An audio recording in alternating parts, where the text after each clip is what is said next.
Hello students, welcome to my channel English with Chhagan Arora. Students, आप में से कुछ स्टूडेंट्स का अब क्लास 12th का इंग्लिश लिटरेचर का एग्जाम है जून के अंदर।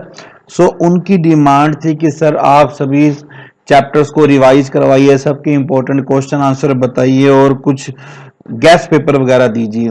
तो उसी सीरीज में आज मैंने ये ए लेक्चर अपॉन दी शैडो जो कि जॉन डन की पोएम है, इसके इंपॉर्टेंट क्वेश्चंस मैं आप लोगों के लिए लेके आया हूं जो आपको एग्जाम में हेल्पफुल होंगे। स्टार्ट करते हैं। फर्स्ट क्वेश्चन है, what does shadow mean in this poem. इस पोएम में शैडो का क्या मतलब है? तो इस पोएम में शैडो जो है that refers to duality in lovers personality. जो लवर्स की पर्सनैलिटी के अंदर जो ड्यूलिटी होती है, शैडो उसको बताते हैं।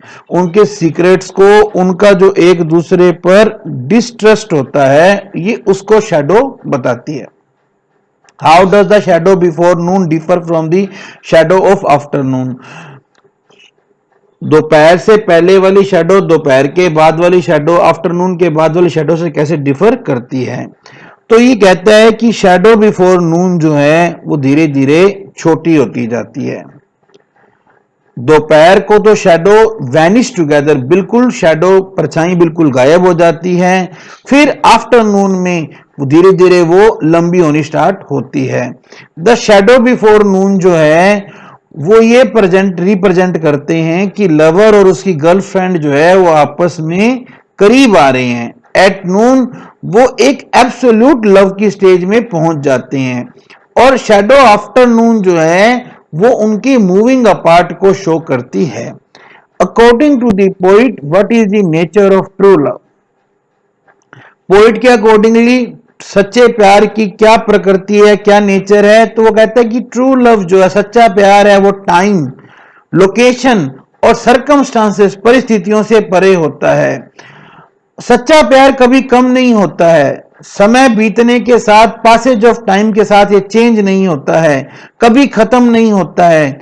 सच्चे प्यार में प्रेमी और प्रेमिका एक दूसरे के प्रति सिंसियर रहते हैं। सच्चा प्यार कोई डिफरेंस टॉलरेट नहीं करता है लवर और बिलविड के बीच में। What is loves philosophy. Last question जो है वो इसका सबसे मोस्ट इंपॉर्टेंट क्वेश्चन है। What is loves philosophy. प्यार की फिलोसफी क्या है? तो प्यार की फिलोसफी क्या है कि स्टार्टिंग में तो प्यार बढ़ता है, फिर ये एक ऐसी स्टेज पर आ जाता है जब ये पीक पर होता है, तब फिर ये अपनी इस हाइट को मेंटेन नहीं कर पाता और ये खत्म हो जाता है। जो शैडो ऑफ डिफरेंस है, जो परछाइयों का अंतर है, वो प्यार को खत्म कर देता है। इसलिए पॉइंट ये कहता है कि लवर और बिलविड को अपने बीच में कोई दूरियां नहीं रखनी चाहिए, कोई डिफरेंस नहीं बनाना चाहिए। What does the shadow being trodden signified. Shadow परछाइयां यानी सिंबल है हमारी ईगो का, हमारी कॉन्शियसनेस का। हमें पता होता है कि हम अलग हैं, वो अलग है। दे बीइंग ट्रोडन का मतलब यह है कि जब हमारी ईगो खत्म हो जाती है, और ईगो कब खत्म होती है? जब इंसान उस ऊपर वाले, उस सुप्रीम सोल, उस भगवान से मिल जाता है ना, तब हमारे अंदर ईगो खत्म हो जाती है। जब कोई पर्सन के अंदर वो जो loss of sense of self का लॉस चला जाता है, यानी कि जो हमारे अंदर मैं की भावना खत्म हो जाती है, जब वो अपने आप को उस दुनिया बनाने वाले से एक समझ लेता है, तब उसके और भगवान के बीच के सारे अंतर खत्म हो जाते हैं। ये परम आनंद की, परमानेंट ब्लिस की स्थिति है। तब हमारी आंखों से सारे पर्दे हट जाते हैं, हर चीज हमारे सामने बिल्कुल क्लियर हो जाती है। जो हमारे प्यार में जो ड्यूलिटी है ना, वो दूर हो जाती है। तब पर्सन अपने आप को भगवान से एक समझता है।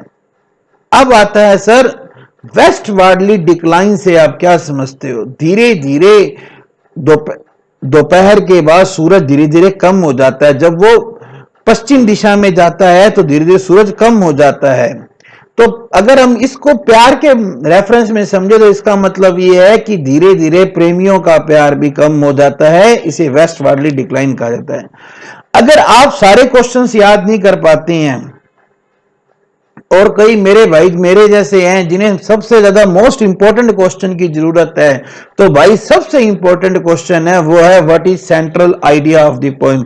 इसका स्क्रीनशॉट ले लो और इस पूरे को आप रट लो। ये जो लास्ट क्वेश्चन है ना, इसको आप रट लो तो आपका क्या होगा कि आपका सारा जो है ना वो एकदम क्लियर हो जाएगा। ए लेक्चर अपॉन शैडो जो है वो जॉन डन की फिलोसफी ऑफ लव का एक्सप्रेशन है।